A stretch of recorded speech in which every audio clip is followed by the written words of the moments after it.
भी जो काले कानून बने थे हमारी दृष्टि के अंदर, जो आप देख रहे हो कि वापस ले लिया आपने, किसानों में बड़ी कृपा करी आपने, प्रधानमंत्री जी ने। पर वो कानून तो अब हमने पास नहीं किए थे, वो तो खत्म हो गया, विड्रॉ करने हम लोग। परंतु जो 5 हेक्टेयर तक की किसान की भूमि, 5 एकड़ तक की, ये जो है, ये हमने कानून बनाया, गवर्नर साहब को भेजा, उन्होंने भेजा होगा दिल्ली के अंदर, या तो आपके मंत्रालय को या फिर गृह मंत्रालय को भेजते मेरी ख्याल से। आप प्लीज आप पे कोशिश कीजिएगा, इसका कोई संबंध नहीं है, इसको आप लागू करवा दीजिए तो कानून बन जाएगा। तो फिर कोई एसडीओ की हिम्मत नहीं होगी, तहसीलदार की हिम्मत नहीं होगी नीलाम ऐसी। विपक्ष में थे, आपने अपना विरोध दर्ज भी करवाया था उस वक्त, हमें अभी तक भी याद है।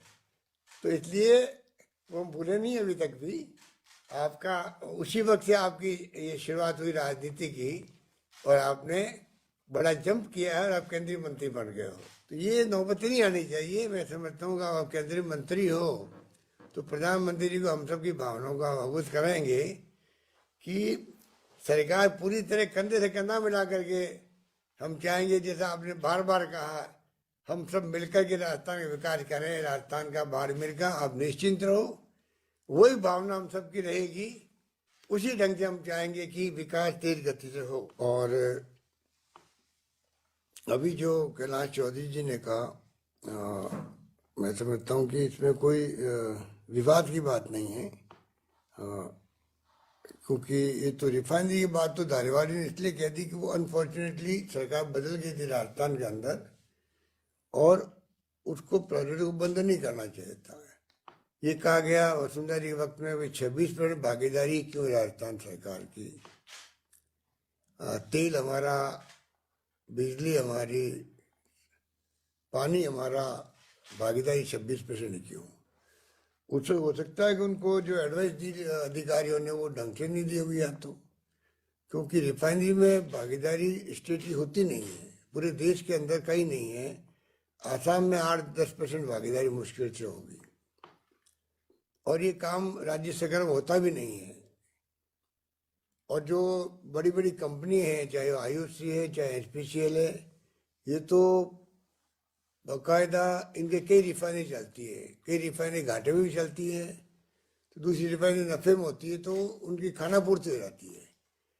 अगर राज्य सरकार को रिफाइनरी भागीदारी करे और वो घाटे में चली जाए तो राज्य सरकार अफोर्ड नहीं कर सकती है, घाटा बर्दाश्त नहीं कर सकती। इसलिए वो पता नहीं वसुंधरा जी ने उस पर क्यों बंद कर दिया, इसलिए हमें बोलना पड़ता बार बार, असेंबली के अंदर भी बाहर भी। पर इसमें कोई पूर्वाग्रह हमारा नहीं है, हम तो चाहेंगे कि रिफाइनरी कौन बना रहा है, भारत सरकार का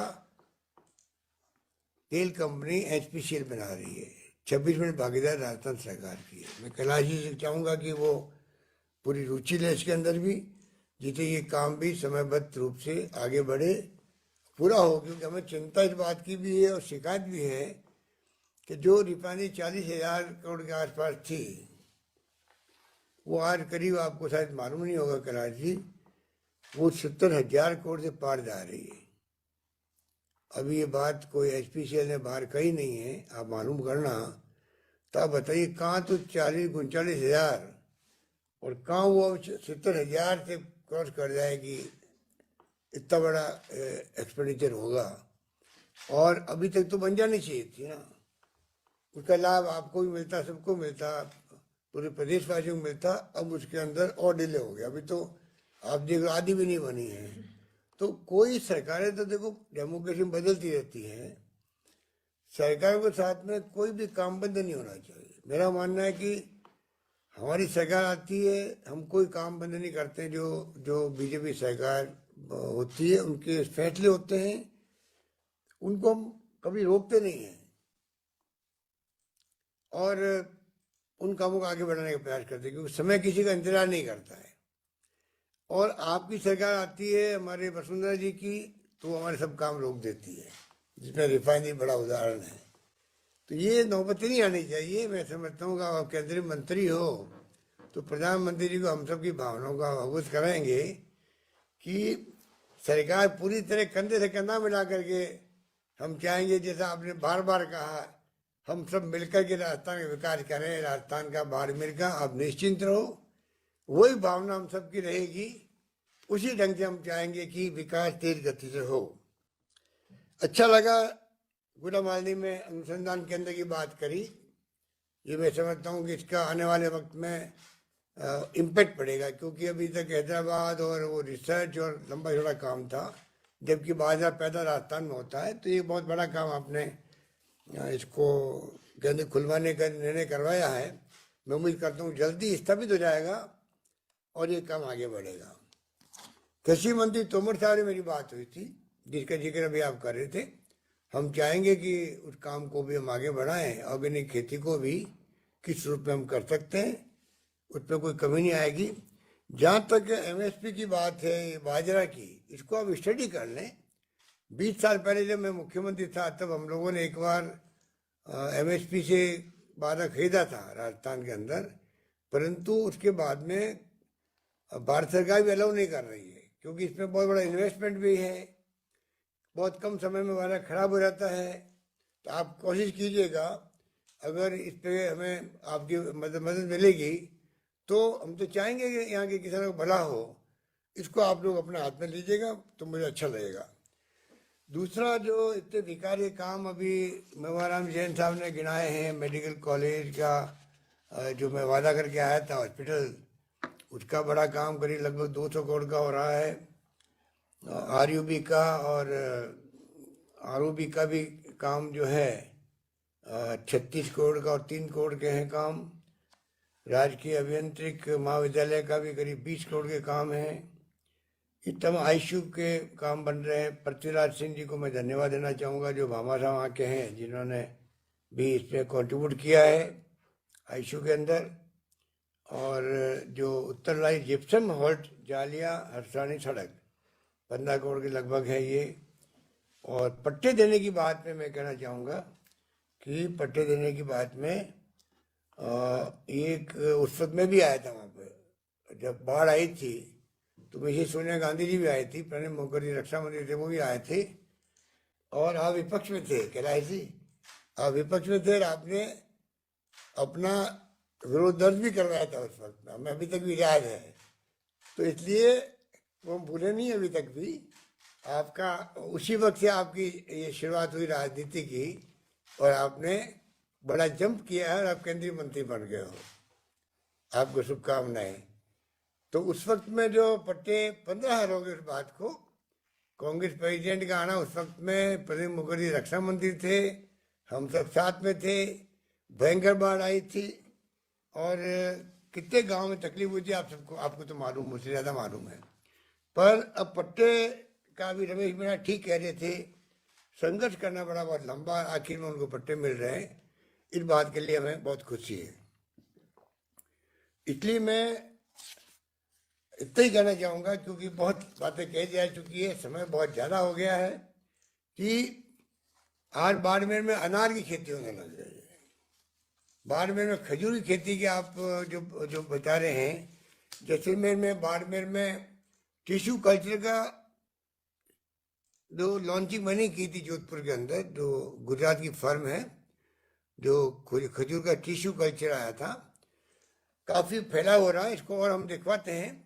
तो मैं चाहूँगा आपका मंत्रालय और राजस्थान सरकार, आप कभी जयपुर आइएगा, मीटिंग कीजिए हम लोगों के साथ में। आपके कृषि मंत्री जी हमारे यहाँ मिस्टर कटारिया जी, उनके साथ में, मेरे साथ में। हम चाहेंगे कि केंद्र सरकार का मंत्रालय का पूरा सहयोग हम लेवें कृषि के क्षेत्र में, क्योंकि हम भी नवाचार कर रहे हैं यहाँ पर। जैसे आपने कहा 6,000 रुपये मिलते हैं किसानों को प्रधानमंत्री सम्मान योजना के रूप में, उसी रूप में हम लोगों ने भी 1,000 रुपये पर किसान, हमने अमीर गरीब की बात नहीं रखी है। भारत सरकार की स्कीम में तो लघु और सीमांत किसान है, हमने तो सबके लिए किया है। 1,000 रुपये पर किसान को दे रहे हम लोग सब्सिडी। उसमें करीब 5 लाख की ज़्यादा किसान तो उनका तो 0 बिल हो गया है। तो एक बहुत बड़े जंप के फैसले हो रहे राजस्थान के अंदर किसानों के लिए। अभी हम इस बार बजट में ला रहे हैं, किसानों के लिए अलग बजट पेश कर रहे हैं, बिजली कंपनी अलग बन रही है। तो इस प्रकार से जो है कई फैसले हम लोग कर रहे हैं। एक मैं आपको रिक्वेस्ट करना चाहूँगा कि किसानों की भूमि कुछ आज कल न्यूज आई थी कि नीलाम होने लग गई राजस्थान के अंदर। इसको मैंने सुबह निर्देश दिए, कोई नीलाम नहीं होगा राजस्थान के अंदर, किसानों की भूमि नीलाम नहीं होगी। पर एक हम आप चाहेंगे, हमने कानून बनाया, पास किया था, बिल पास किया था पिछली बार, 5 हेक्टेयर तक की भूमि नीलाम नहीं होगी। वो बिल जो है गवर्नर साहब को हमने भेज दिया था, गवर्नर साहब ने दिल्ली भेजा होगा, या अंदाज मेरा, आप केंद्र में बात कीजिएगा। इस बिल का तो कोई संबंध नहीं। 3 बिल जो काले कानून बने थे हमारी दृष्टि के अंदर, जो आप देख रहे हो कि वापस ले लिया आपने, किसानों में बड़ी कृपा करी आपने प्रधानमंत्री जी ने। पर वो कानून तो अब हमने पास नहीं किए थे, वो तो खत्म हो गया, विड्रॉ करने हम लोग। परंतु जो 5 हेक्टेयर तक की किसान की भूमि, 5 एकड़ तक की, ये जो है, ये हमने कानून बनाया, गवर्नर साहब को भेजा, उन्होंने भेजा होगा दिल्ली के अंदर, या तो आपके मंत्रालय को या फिर गृह मंत्रालय को भेजते मेरी ख्याल से। आप प्लीज आप वहाँ पे कोशिश कीजिएगा, इसका कोई संबंध नहीं है, इसको आप लागू करवा दीजिए तो कानून बन जाएगा। तो फिर कोई एसडीओ की हिम्मत नहीं होगी, तहसीलदार की हिम्मत नहीं होगी नीलाम करने की। ये आपकी जिम्मेवारी है, मैं आपको बढ़ावा दे रहा हूँ। और बाकी तो मैं समझता हूँ कि हर क्षेत्र में राजस्थान प्रगति कर रहा है। हमने 123 कॉलेज मैंने खोली, कॉलेजेस, उसमें 33 तो महिलाओं की है, और 500 महिलाएं जहाँ होगी वहाँ हम कॉलेज खोल देंगे लड़कियों की।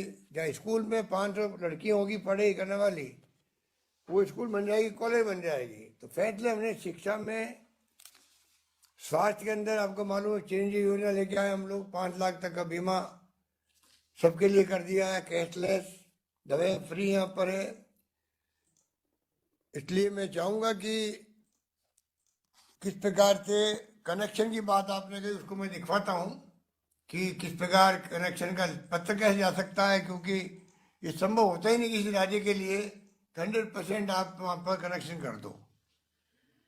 इसको हमने नोट कर लिया है, इसको हम दिखवा रहे हैं।